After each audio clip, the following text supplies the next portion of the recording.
Hello people, this is me Profar and I really wanted to make this video. Now, before I begin, I really need to say that I have nothing against Jim Sterling. I'm not here to start any drama against the individual, and this is just me giving my thoughts to a recent video on his channel. It's nothing more and it's nothing less. A little history of myself and Jim Sterling. I used to be a subscriber to the channel. I used to watch Jim's video religiously back 2 or 3 years ago, ever since he covered the shady practices of the AAA video game industry. I stopped watching Jim's channel around late 2019 or early 2020. The main reason why I stopped watching Jim's video is because he makes it more about showing off his political views than actually talking about the AAA video game industry. I feel like Jim is using the news around the AAA video game industry to further a certain political narrative. Again, that's just me. Right, if you guys didn't know, Jim Sterling uploaded a video called Samurai Wars 5 New Look, Old Garbage, Jimpression. Currently, I have not completed Samurai Wars 5 in its entirety because I'm saving a lot of gameplay for YouTube content. So far, I've spent almost 30 hours in the game. The video that Jim made really rubbed me the wrong way. Now, I will say this, there are some points that I actually agree with Jim here. For start, Samurai Wars 5 has a lot of cut corners. The game has a smaller roster, yet Koei-Tecmo decided to have shared weapon movesets around all 37 characters. To say the least, Samurai Wars 5 was underwhelming in that aspect. I am one of the people in the community who is very vocal in regards to showing my displeasure when it comes to the clone characters.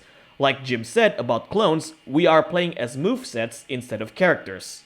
I also agree that Nobunaga and Mitsuhide should have had their own movesets since they are indeed the main characters of the game. However, what I found very disingenuous about this argument is that Jim is stretching the entire clone thing and make it seem like the game is really terrible because of it. If you watch the video, he spent most of the video talking about how the clones are the problem in Samurai Wars 5. I genuinely think Samurai Wars 5, while not being a great game of the series, is still a really good game. The clones may be an issue, but it doesn't degrade the game where it's to the point where it's completely terrible, like Dynasty Wars 9 terrible. I know a lot of people, including myself, have been enjoying the game for what it is. The gameplay of Samurai Wars 5 itself is fun, engaging, and very immersive for the most part. Another thing that I do believe Samurai Wars 5 did right compared to the previous games before it is optimization on the PC port. The game runs really smooth on the PC, even with the laptop I have. Not only that, I actually played the game online with KCZ not long ago, and the online works really well considering KCZ and I are on opposite sides of the world. I do believe that clones are a problem and it can show just how lazy Koei-Tecmo are with fleshing out their characters. However, the gameplay and the performance of this game are good enough to make this a really good game regardless. To be completely honest, the clone arguments has been blown out of proportion in my opinion. Samurai Wars 5 to me is like vanilla ice cream.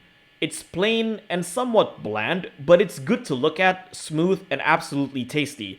The game could have really needed some more content, just like how vanilla ice cream could use a lot of toppings. Another thing that I want to point out is regarding the roster cuts, because it's one of Jim's arguments in regards to the game being lazy.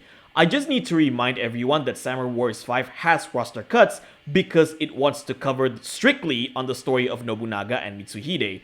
In that sense, I understand about the roster cuts in the game.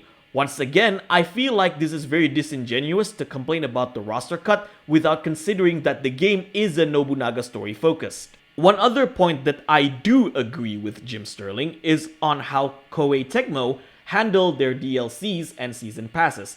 I really don't like what they did in Dynasty Wars 9 where they immediately sell fully functioning movesets that characters used to have. For example, Zhang He's claws, because that's usually the thing that pissed off Jim Sterling the most. They sold these contents around 2 months after the game was released. In a way, it's like day 1 DLCs, but a little longer. I will be the first person to say that day 1 DLCs are scam.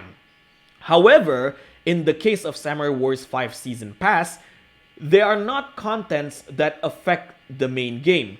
You got additional scenarios, additional weapons, and additional horses. The weapons and horses are strictly cosmetics alone.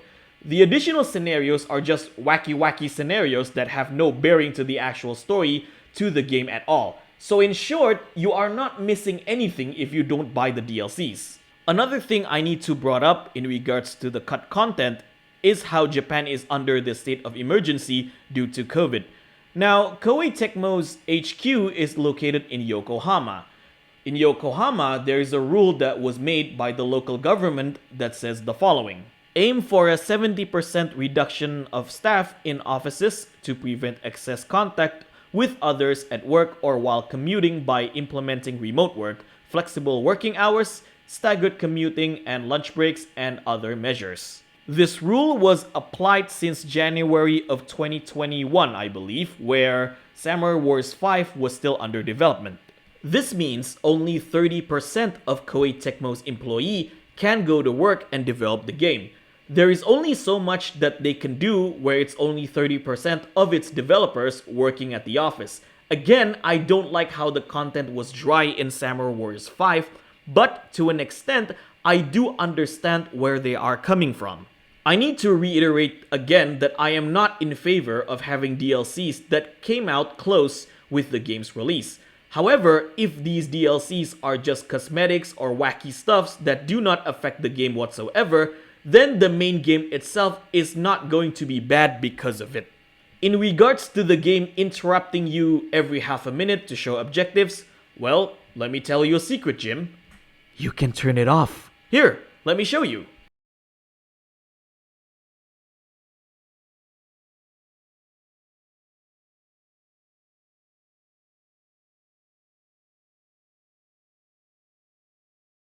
See? It's not that hard. Even when it's turned on, I still don't see how a 2-second pop-up for at most 12 objectives is a problem for a battle that can last around 15 to 20 minutes average. Jim mentioned how the game is also glitchy and characters keep disappearing when you are close into a corner wall. Well, I have two replies to that. One, I have never encountered any glitches in the game. Again, I am playing on the PC version, and so far the game runs really well. I'm not sure how it is on the PS4 version, but from most people I know who played the game on the PS4, they didn't have any problems in regards to this as well. 2. Why would you go into a corner wall anyway? Not to mention, you're using Lady No, who has a projectile weapon. Why would you get stuck into a close corner when you can shoot your enemies from afar? Before I end this video, I want to make it clear that I am saying this based on what I've seen so far in the game. I'm not on Koei-Tecmo's payroll, I'm not shilling for Koei-Tecmo. Among all the content creators that covered Muso games, I was the only one who got rejected to get a free copy from the KT Content Creators Program. I got this game from my buddy Morphe, who applied for the KT Content Creators Program twice. So he got a free copy, one for the PS1 and one for the PC. He decided to give the PC version to me. I'm not shilling for KT, if anything, I'm on KT's reject list. It's even to the point where KT wanted me banned from the KT Global Discord server because I criticized hard on KT's PC ports. I actually decided to leave the KT Global Discord server around a month ago when I found that out. I want to end the video by saying this.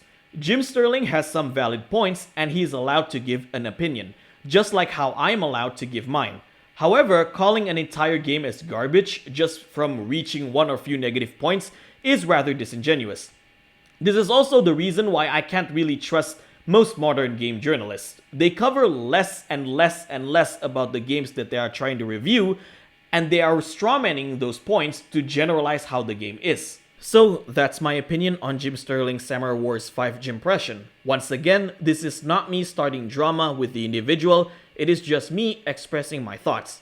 With that being said, this is me Profar. If you like this video, give me a thumbs up. If you dislike it, give me a thumbs down. Thank you guys for watching, and I'll see you guys in the next video.